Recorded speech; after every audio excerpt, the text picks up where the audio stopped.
Bismillahirrahmanirrahim. Assalamualaikum warahmatullahi wabarakatuh. Alhamdulillah wassalatu wassalamu ala rasulillah. Kembali lagi di channel Ayah Jud. Semoga Allah senantiasa memberikan kesehatan, keselamatan, berkah ilmu, dan senantiasa istiqomah di jalan Allah. Amin, amin, amin ya rabbal alamin. Allahumma amin. Teman-teman, pada kesempatan kali ini saya akan membagikan informasi terkait tentang CPNS 2019. Nah, khususnya tentang hal-hal yang dapat menyebabkan gugur saat pemberkasan. Nah, ini sesuai dengan contoh kasus CPNS 2018, teman-teman. Oke, sebelum kita masuk kepada informasinya, jangan lupa subscribe, like, dan aktifkan tombol loncengnya untuk dapat terus mengikuti channel ini. Oke teman-teman, langsung saja kita akan masuk kepada hal-hal apa saja yang dapat menyebabkan gugur ya. Ini sesuai dengan tahun lalu ya teman-teman, tahun 2018. Oke, kita akan lihat. Nah, jadi hal-hal yang dapat menyebabkan gugur saat pemberkasan dapat diambil dari contoh kasus CPNS tahun 2018. Nah, jadi kalau 2019 kita belum tahu ya teman-teman, belum tahu nanti seperti apa pengumumannya, belum tahu nanti seperti apa persyaratannya. Namun tidak ada salahnya untuk antisipasi saja ya. Oke, yang pertama sekali. Nah, misalnya ijazah yang dibutuhkan adalah S1, namun yang dilampirkan adalah D4, secara input sistem sudah gagal. Nah, jadi kalau misalnya kita mendaftar di formasi, itu yang dimintanya adalah S1, namun kita melampirkannya D4, maka itu jelas secara input dinyatakan gagal. Nah, jadi seperti itu teman-teman. Jadi jelas ya. Jadi kalau misalnya kita ijazahnya S1, jadi kita lihat lagi nih formasi yang diminta apa. Biasanya ya di tahun 2019 ini, jadi ada diminta, jadi kualifikasi pendidikannya itu apa. Misalnya guru SD, itu kualifikasi pendidikannya kan PGSD gitu. Nah, jadi kalau misalnya guru SD itu PGMI itu nggak bisa. PGMI itu untuk MI, untuk MIN ya, Madrasah Ibtidaiyah seperti itu. Jadi ada juga ya saat pendaftaran teman-teman, ini saat pendaftaran. Jadi ada yang mendaftar di PGSD, namun dia kualifikasi pendidikannya itu S1 PGMI. Nah, jadi di sini jelas ya digugurkan. Jadi sebelum dia dapat mengikuti tes SKD langsung digugurkan. Jadi nggak lanjut sampai ke tahap seleksi gitu teman-teman. Ini di tahun 2019. Nah, jadi kita nggak tahu ya, peraturan instansi itu kadang berbeda-beda. Jadi ada yang di instansi yang seperti itu, mungkin ada juga yang meloloskan ataupun membolehkan PGSD ya atau sekolah SD itu diisi oleh kualifikasi pendidikan PGMI ya. Kita nggak tahu juga ya, mana tahu ada instansi yang boleh seperti itu.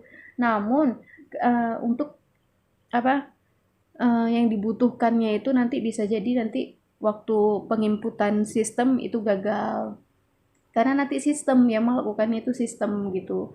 Jadi sistemnya ini udah diatur, jadi sistemnya gitu. Kemudian yang kedua, agreditas prodi. Nah, jadi agreditas prodi ini juga bisa dapat menggugurkan teman-teman. Kenapa? Karena sebagian daerah mensyaratkan harus B. Jika dilampirkan C, maka gagal. Nah, jadi gini teman-teman. Jadi kan sebelum ikut tes ya, sebelum adanya di pengumuman pertama kali sekali sebelum pendaftaran itu udah disyaratkan harus agreditasnya. Jadi di situ dilihat ya. Kalau misalnya kita emang B, boleh kita daftar di situ. Kalau misalnya C, kalaupun kita lulus, nanti bisa gugur gara-gara hal kecil ini gitu teman-teman. Nah, jadi agreditas prodinya ini sebagian daerah mensyaratkan harus B. Jika dilampirkan C, maka gagal. Nah, namun tidak semua demikian. Ada sebagian juga ya yang tidak mensyaratkan agreditas itu. Ada sebagian mensyaratkan. Ya, kita kan udah bersusah-susah ya berjuang dari pertama sekali, dari mulai pendaftaran, kemudian seleksi SKD, kemudian dilanjut lagi dengan SKB. Nah, jadi semua tahap itu telah kita lewati, namun prodi kita kuliah itu adalah C, sedangkan di instansi itu disyaratkan B, maka kita gagal. Nah, namun nggak tahu ya ketentuan di 2019 itu seperti apa. Nah, jadi kita nggak tahu nih teman-teman. Ini ceritanya kita cashback ya, kilas balik tentang CPNS 2018 yang lalu. Nah, mungkin bisa jadi pelajaran ya, bisa jadi pertimbangan lah buat kita gitu ya. Kemudian usia lebih dari 35 tahun. Jadi untuk usia 35 tahun ke atas itu tidak bisa lagi ya. Langsung digugurkan untuk jadi CPNS. Itu emang batas maksimalnya 35 tahun. Jadi biasanya ya di input data itu waktu input data emang dilihat usianya udah 35 tahun ke atas emang udah nggak bisa lagi. Jadi emang tahun 2019 ini udah jauh lebih selektif ya teman-teman. Nah, kemudian untuk formasi cum laude, maka akreditas kampus dan prodi harus A. Nah, jadi ini memang dikhususkan ya bagi yang cum laude itu prodinya, baik itu prodi maupun kampusnya itu harus akreditas A. Nah, jika tidak memenuhi bisa menggugurkan teman-teman. Ada kemungkinan gugur jika tidak memenuhi syarat tersebut.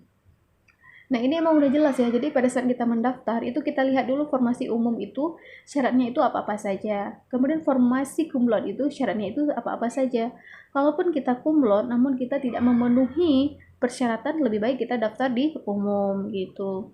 Nah, jadi kan ending di pemberkasannya nanti kan enggak kecewa kan gitu, teman-teman. Kemudian surat nafza menunjukkan positif maka gugur. Nah, jadi kalau kita itu positif nafza ya, sabu-sabu ya, jadi positif narkoba, maka kita jelas akan digugurkan. Jadi nggak ada istilahnya ASN itu menggunakan atau mengkonsumsi narkoba. Jadi bersih ASN itu ya teman-teman. Jadi itu ada juga nanti diminta surat nafza teman-teman. Nah, jadi kalau misalnya menunjukkan positif maka gugur. Nah, kemudian tidak mengikuti syarat yang diberikan oleh instansi. Nah, teman-teman, jadi setiap instansi itu berbeda-beda persyaratan yang dituju. Tapi intinya itu sesuai dengan acuan dari BKN. Namun ada yang lain-lainnya gitu yang harus dibuat atau dilampirkan. Jadi kita harus berpatokan pada instansi, teman-teman. Apa yang diminta sama instansi itu yang kita lampirkan. Nah, kalau kita nggak paham, kita kunjungi instansi tersebut, kunjungi BKD tersebut, kita tanyakan itu seperti apa. Jadi jangan sampai kita itu bingung sendiri. Nah ya, jadi bagusnya kita bertanya. Jadi nggak sama ya teman-teman. Jadi ini harus diperhatikan lagi. Jadi setiap pemberkasan itu tidak sama dari instansi yang satu dengan instansi yang lain. Nah, jadi secara umumnya itu sama, namun ada kekhususan dan tersendiri ya yang dibuat oleh instansi tersebut. Gitu teman-teman. Oke. Kemudian untuk data nama, alamat, tempat tanggal lahir, maka harus segera dicari surat keterangan dari pihak terkait. Ini tidak terlalu menjadi penyebab gugurnya karena bisa dilampirkan surat keterangan. Nah, teman-teman, misalnya gini. Misalnya nama ya, nama kita di ijazah seperti ini. Kemudian di akta seperti ini. Nah, jadi kan berbeda nih ceritanya. Di ijazah, di akta, kemudian di KK itu berbeda. Nah, jadi ini kan ceritanya kan kini bisa ada pengurusannya teman-teman. Jadi ketika saat pengurusan itu kita kan mengunjungi capil ya teman-teman ya, pencatatan sipil. Nah, di situ saat pengurusan itu kita minta surat keterangan bahwasanya ini semua dalam proses pengurusan. Nah, ini tidak terlalu jadi masalah ya. Nah, karena apa? Karena bisa dilampirkan surat keterangan bahwa ini belum selesai gitu. Maksudnya seperti ini, bahwa dalam surat keterangan itu kita dalam proses pembuatan gitu. Jadi belum selesai, jadi boleh dilampirkan surat keterangan. Ini tahun 2018 teman-teman, jadi kita nggak tahu nih 2019 seperti apa. Makanya nanti begitu pengumuman, teman-teman langsung baca apa itu pengumuman.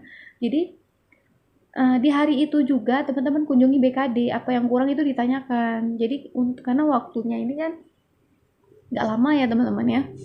Nah, jadi begitu udah ada persyaratan untuk pemberkasan, itu langsung kita catat itu semua. Yang nggak jelas itu kita tanyakan gitu. Karena kalau kita bilang sekarang pemberkasannya itu seperti apa, Itu nggak bisa menjadi jaminan teman-teman ya. Jadi bagusnya itu di pengumuman kita lihat apa-apa saja yang menjadi pemberkasannya. Nah, dan itu biasanya tuh semua dilampirkan ya, mulai dari ijazah, akta gitu teman-teman. Nah, jadi kalau misalnya ada perubahan di kakak gitu, kalau misal kakaknya belum selesai, itu bisa dilampirkan. Jadi bagusnya itu jangan bertanya kepada orang gitu teman-teman. Bagusnya itu bertanya kepada instansi terkait.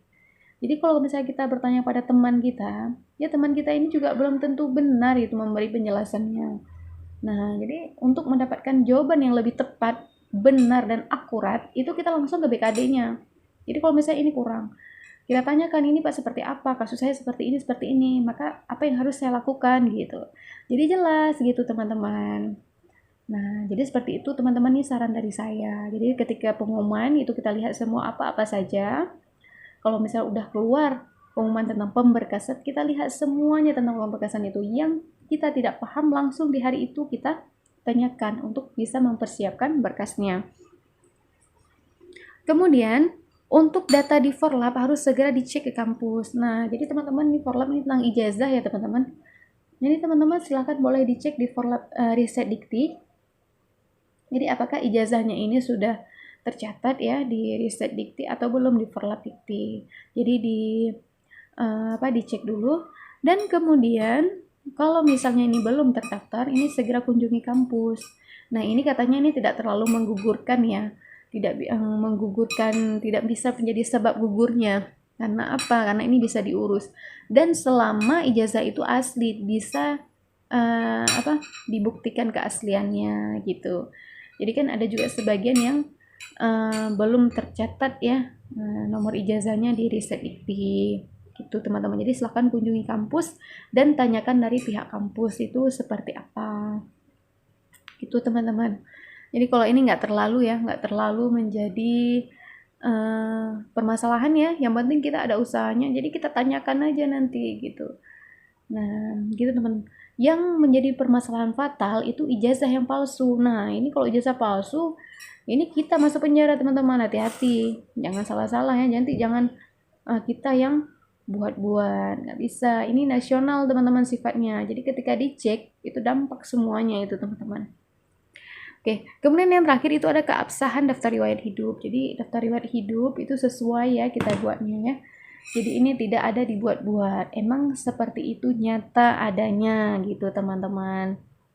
Nah, jadi ini dulu teman-teman yang dapat menyebabkan gugurnya ya. Gugurnya pemberkasan itu karena hal-hal yang memang udah ada peraturannya dari awal, namun tidak kita perhatikan ya, kurang jeli mungkin ya. Dan ini bisa menyebabkan terjadinya gugur. Dan untuk perubahan-perubahan data itu bisa diminta surat keterangannya, itu insya Allah nggak apa-apa. Ini dari tahun 2018. Untuk di tahun 2019 boleh tanyakan ke BKD. Oke teman-teman, jadi yang saya kumpulkan ini hanya seperti ini teman-teman. Tidak, mungkin ada yang lain gitu ya, nanti akan saya kaji lagi, akan saya tanyakan lagi ya, ini terkait tentang kasus 2018. Oke teman-teman, syukran jazakumullahu khairan kasir. Semoga informasi yang saya sampaikan bermanfaat bagi teman-teman semuanya. Oke, apabila ada kesalahan dalam penyampaian informasi, itu semata-mata datangnya dari kesalahan saya. Dan apabila ada kebenaran dari informasi ini, itu semata-mata datangnya dari Allah. Dan semoga teman-teman yang ikut tes CPNS 2019 tahun ini dimudahkan proses pemberkasannya. Dimudahkan sampai untuk pengusulan NIP dan berhasil mendapatkan NIP dan insya Allah menjadi ASN. Oke teman-teman, terima kasih atas dukungan dan partisipasinya, dan terima kasih banyak kepada teman-teman yang sudah subscribe channel ini dan penggemar setia channel Ayah Cut. Dan apabila teman-teman ada yang belum subscribe, maka silahkan subscribe channel ini untuk dapat mengikuti terus channel ini. Oke teman-teman, sampai di sini dulu. Saya akhiri, wabillahi taufiq wal hidayah. Wassalamualaikum warahmatullahi wabarakatuh.